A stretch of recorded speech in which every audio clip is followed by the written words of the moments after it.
In the brooding December skies of 1972, the night over Southeast Asia trembled with the low, thunderous growl of turbofan engines. It was not thunder, not a passing storm. It was the sound of war machines, giants of aluminum and steel, slicing through the heavens above North Vietnam. High in the blackness, nearly invisible to the naked eye but utterly undeniable in presence, the B-52 Stratofortresses flew in deliberate formation, trailing contrails and menace. Beneath them lay Hanoi, the heart of North Vietnam's political and military infrastructure, long shielded by one of the most formidable air defense systems in the world. The date was December 18, 1972. Operation Linebacker II had begun. This was no ordinary air raid. It was not another routine mission in the slow, grinding rhythm of Vietnam. Linebacker II was different. It was designed to shock, to cripple, to compel. It was the final hammer blow after years of political indecision, battlefield attrition, and social unrest. The United States had reached its breaking point. At home, public sentiment had curdled into cynicism. Televised images of war, protests in city streets, and mounting casualty reports had turned once patriotic fervor into doubt and division. In Southeast Asia, American forces were drawing down under the Nixon administration's policy of Vietnamization, transferring the burden of combat to South Vietnamese forces while U.S. troops steadily withdrew. But the war was far from over. The Paris peace talks, the political lifeline for ending the conflict, had begun to fray. Negotiations had been dragging on for months, plagued by delays, miscommunications, and mistrust. North Vietnamese diplomats, sensing American fatigue and a divided political landscape in Washington, had begun to dig in, making new demands and walking back earlier concessions. South Vietnam, led by President Nguyen Van Thieu, feared abandonment. The North, under the firm grip of Le Duan and his generals, believed they could outlast the Americans. The war, it seemed, would continue into yet another year. President Richard Nixon had other ideas. Determined to bring the conflict to a close, on American terms, Nixon turned to the one instrument of power that remained unquestioned: strategic air power. His national security advisor, Henry Kissinger, who had just weeks earlier declared that peace is at hand, now found the diplomatic window closing rapidly. Nixon, in response, made a fateful decision. He would unleash the full might of the United States Strategic Air Command. No more half measures, no more gradual escalation. This would be a maximum pressure campaign, an unrelenting aerial assault intended to shatter Hanoi's will to fight. Codenamed Operation Linebacker II, the campaign was as much psychological as it was tactical. For the first time in the Vietnam War, the B-52 heavy bombers, icons of American nuclear deterrence and strategic dominance, would be deployed en masse over the heart of North Vietnam. These were not the carpet bombings of remote jungles or border regions.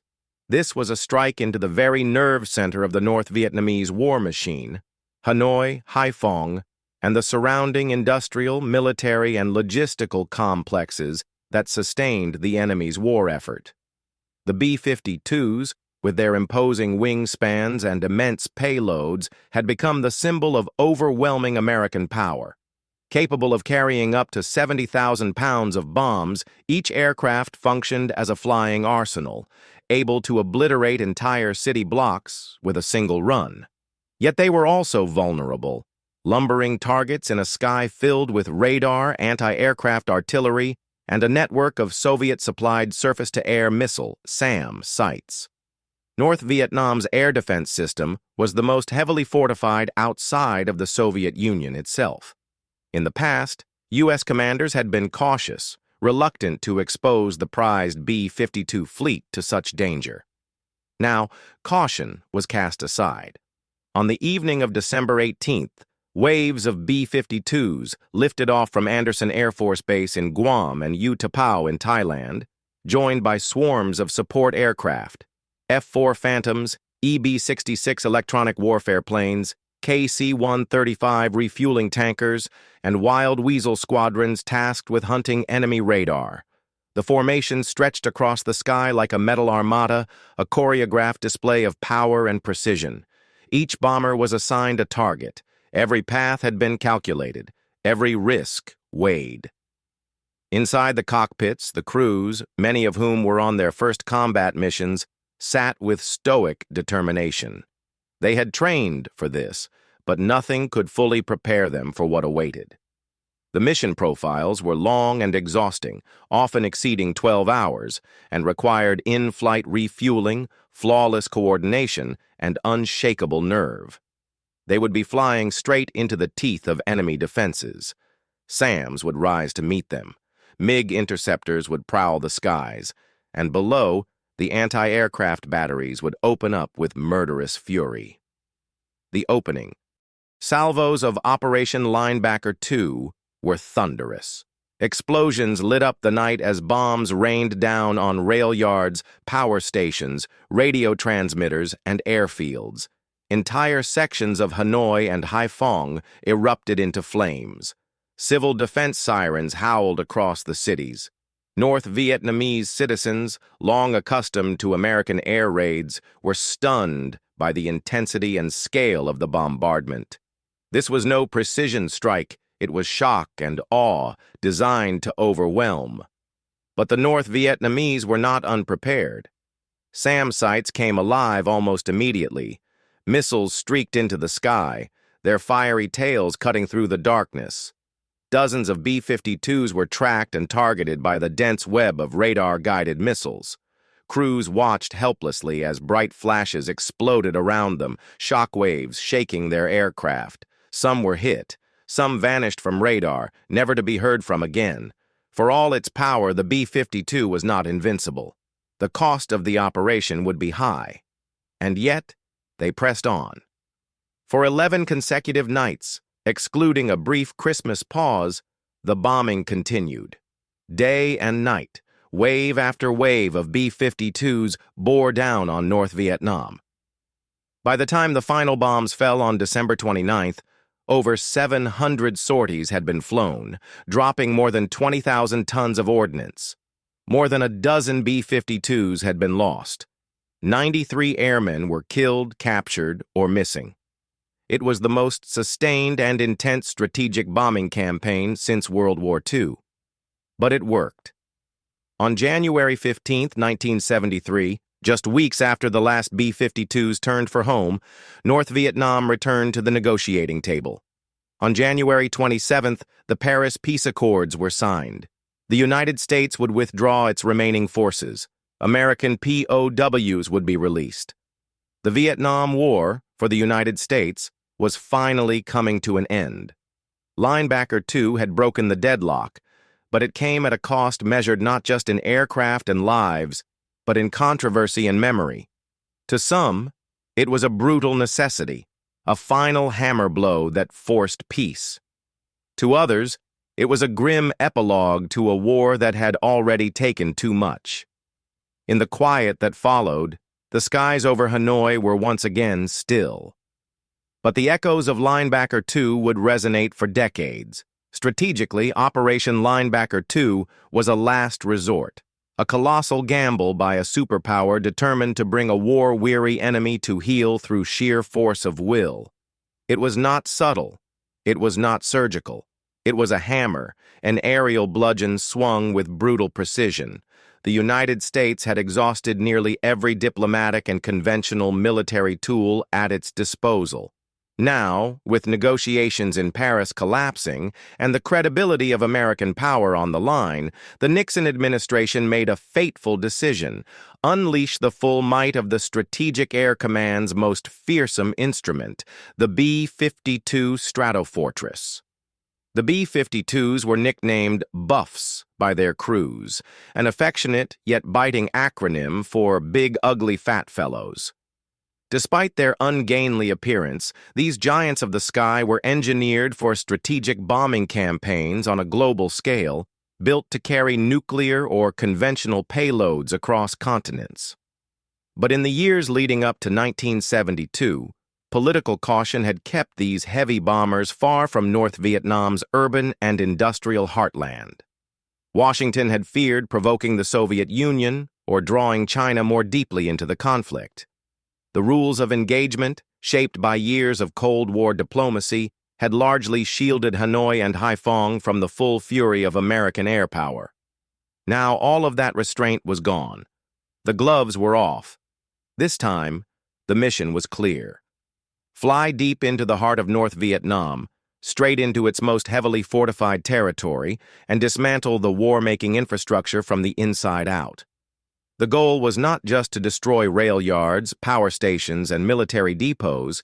It was to send a message to the Politburo in Hanoi that the United States was not withdrawing in defeat, and that the cost of continued resistance would be catastrophic.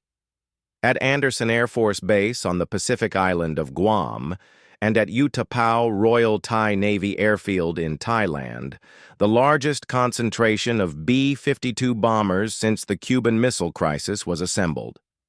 Over 200 Stratofortresses and thousands of airmen, ground crews, and support staff worked around the clock in preparation. In briefing rooms lit by fluorescent lights and filled with the stale smell of coffee and sweat, mission planners outlined the targets, threats, and flight paths in exhaustive detail. For many air crews, these were the most sobering briefings of their careers. The intelligence reports were grim. North Vietnam's air defense network had grown into one of the most lethal systems on the planet, second only to the Soviet Union itself. Hanoi and Haiphong were ringed with an estimated 1,200 anti-aircraft guns and nearly 200 surface-to-air missile, SAM, launchers. These Soviet-designed SA-2 guideline missiles could reach altitudes of over 60,000 feet and carried radar proximity fuses that could detonate within meters of a passing aircraft. MiG-21s, nimble and deadly in the right hands, were stationed nearby, ready to pounce on damaged or unescorted bombers. And all of it, every radar dish, every missile battery, was tied into an integrated air defense system, monitored and adjusted in real time by trained Soviet and Vietnamese crews. The B-52 crews were under no illusions. This would be unlike anything they had faced in the war so far. In previous bombing missions, especially those targeting the Ho Chi Minh Trail or remote supply routes in Laos and Cambodia, enemy resistance had been sporadic and scattered. Linebacker II would be different. This time they would be flying into a wall of fire. One pilot, years later, would recall the stark language of the pre-mission briefings. "Gentlemen, you are about to enter the most heavily defended airspace in the history of aerial warfare. Outside of Moscow, this is the most dangerous sky on Earth." Another likened it to flying into the teeth of a dragon. The image stuck, because that's what it felt like. The B-52s, with their massive wingspans and predictable flight patterns, would be prime targets for SAM operators who had been training for this moment for years. The radar operators knew the altitudes the B-52s would fly at. They knew the routes, the timing, the formation spacing. Surprise was limited, and so was maneuverability.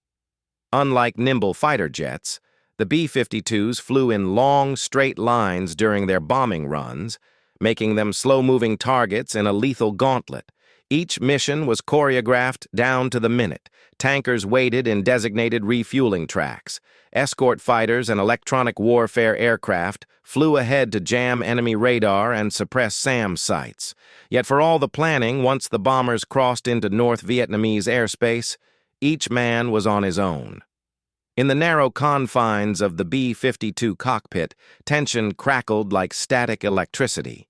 Crews wore flak vests and helmets, their eyes fixed on the green glow of radar screens, listening to the constant stream of threat updates from their electronic warfare officers, EWOs.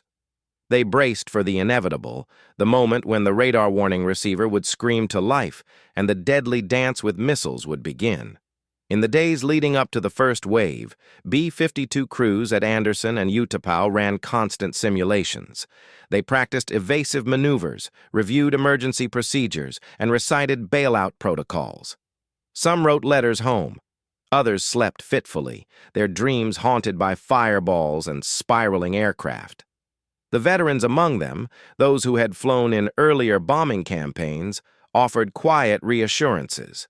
But even they knew this was something new, something far more dangerous. The tension was not limited to the air crews. On the ground, maintenance crews worked under floodlights, sweating through their uniforms to keep the fleet operational. Every aircraft needed to be ready. Engines roared through the night as final checks were made. Commanders moved through the hangars with grave expressions, aware that some of the men they briefed would not be coming back. And yet, there was no turning back. Linebacker II had become a test, not only of American air power, but of American resolve. Nixon's orders were clear, and the countdown had begun. On December 18, 1972, as the first waves of B-52s lifted off into the night, men in flight suits climbed aboard their aircraft knowing full well the odds. They did it anyway. Because the mission was more than just bombs and targets. It was the final push in a war that had already claimed too many lives, stretched too many hearts, and tested the will of a nation. In the darkness, the bombers flew on.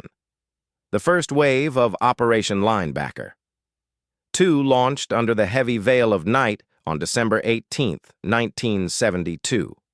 Engines thundered across the runways at Andersen Air Force Base in Guam and Utapao in Thailand as wave after wave of B-52 Stratofortresses took to the sky, their immense wings flexing under the weight of their payloads.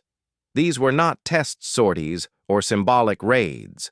This was the opening act of an orchestrated aerial assault, one of the most ambitious and dangerous bombing campaigns since the Second World War. In total, 129 B-52s participated in that initial strike, divided into 3 massive waves. Each bomber was loaded to the hilt, carrying up to 108 500-pound bombs nestled within internal bays and slung beneath the wings.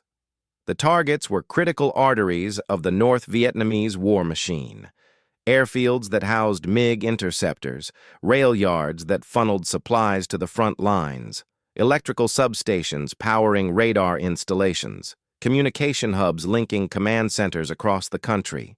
The strategy was brutally direct: paralyze Hanoi's ability to wage war and force its leaders back to the negotiating table within 10 days. As the bombers crossed into North Vietnamese airspace, tension aboard each aircraft was near unbearable. The crews, all too aware of the dangers, moved through practiced motions, checking instruments, confirming altitude, and listening to their electronic warfare officers monitor the enemy's radar frequencies.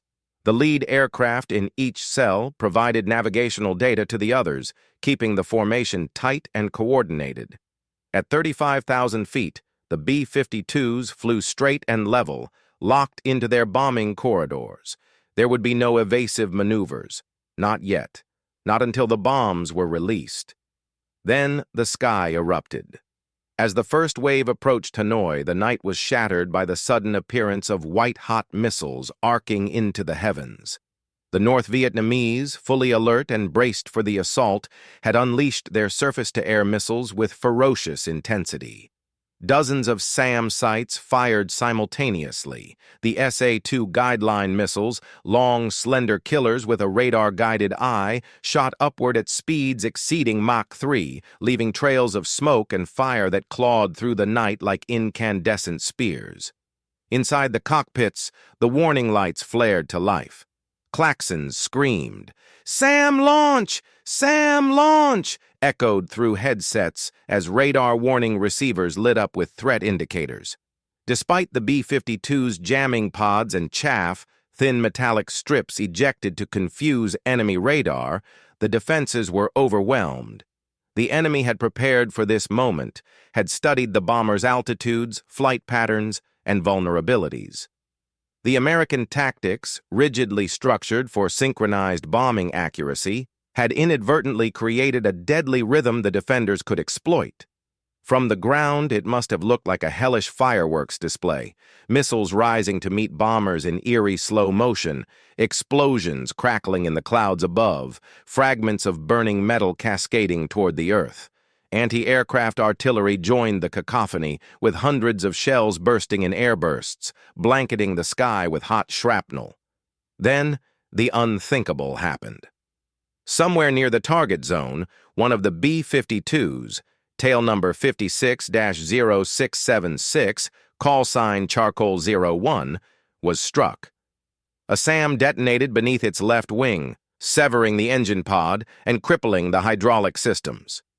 In the blink of an eye, the aircraft rolled into a steep dive, trailing flame and smoke.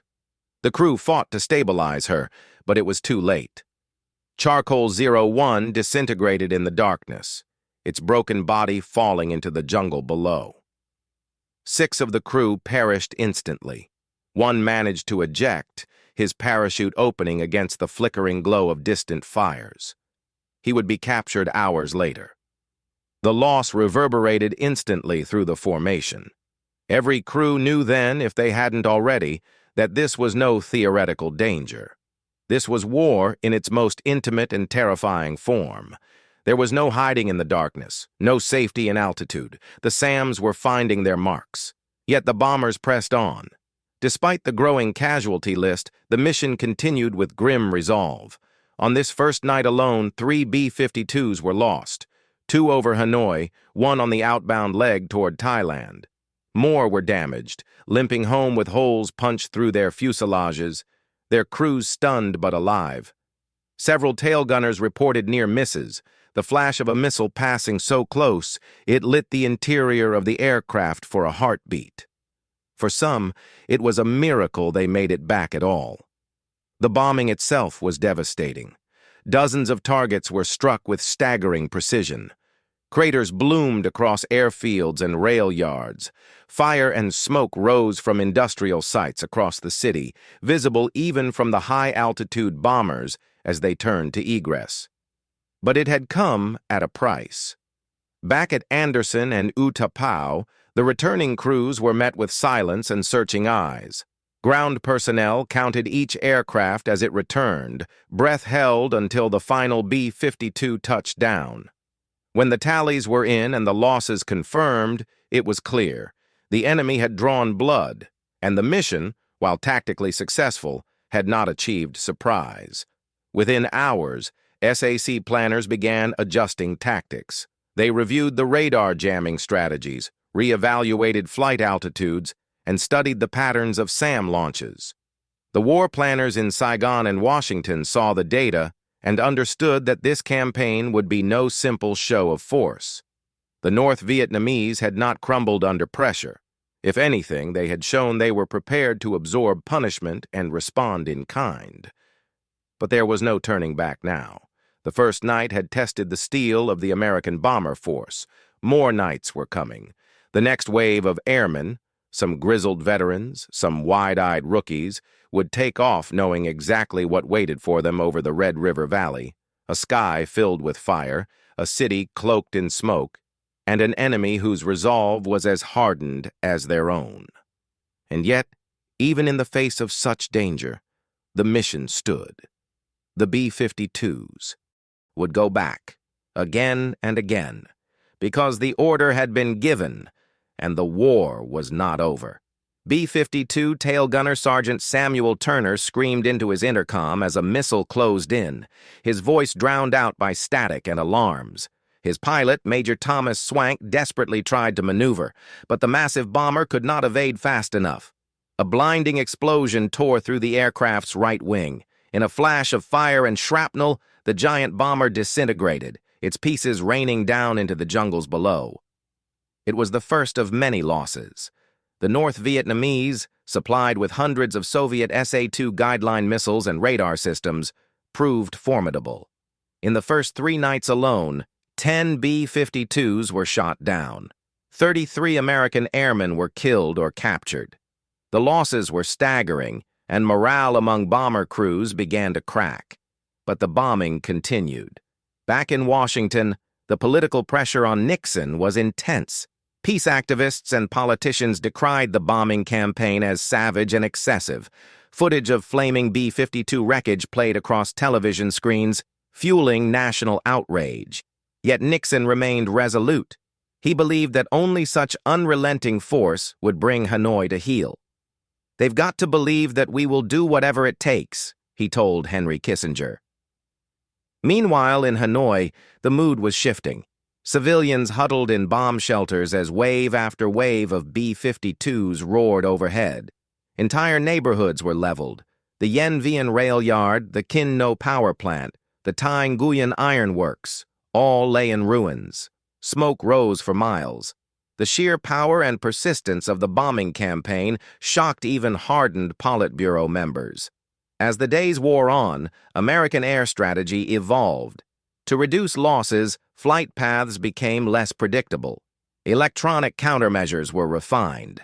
Fighter escorts flew closer to protect the lumbering bombers. SAM sites were targeted more aggressively by F-105 Wild Weasels, who bravely flew into enemy territory specifically to destroy radar-guided missile systems. By December 24th, the U.S. had completed 6 nights of near-continuous bombing.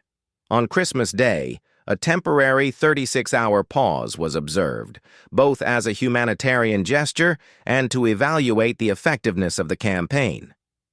During that time, Nixon and Kissinger reviewed intercepted North Vietnamese communications. They revealed a change in tone. Hanoi was rattled. The operation was working. And so, the bombers returned. On December 26th, the most ferocious single night of bombing occurred. Over 120 B-52s, escorted by over 100 tactical aircraft, struck targets across North Vietnam. The sky above Hanoi erupted with flames, flak, and fireballs. The very earth trembled as dozens of bombs detonated every few seconds.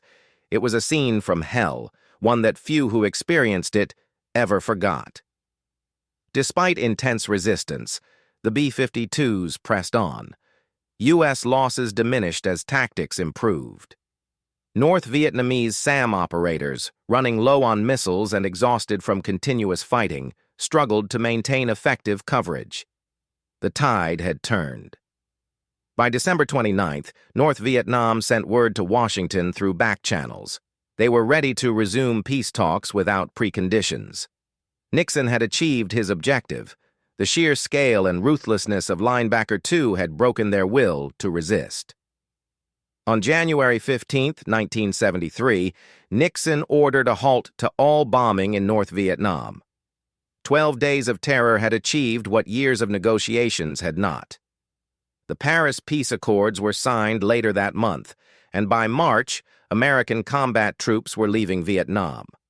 Though South Vietnam would eventually fall in 1975, the United States had, in its own eyes, achieved peace with honor. The cost had been immense: 15 B-52s destroyed, 43 American airmen killed, dozens more captured. North Vietnam suffered catastrophic infrastructure damage and thousands of casualties. Yet Linebacker II remains one of the most decisive and controversial air campaigns in modern history. It was the final roar of strategic bombing in Vietnam, a deafening exclamation point to a war that had divided a nation and scarred a generation.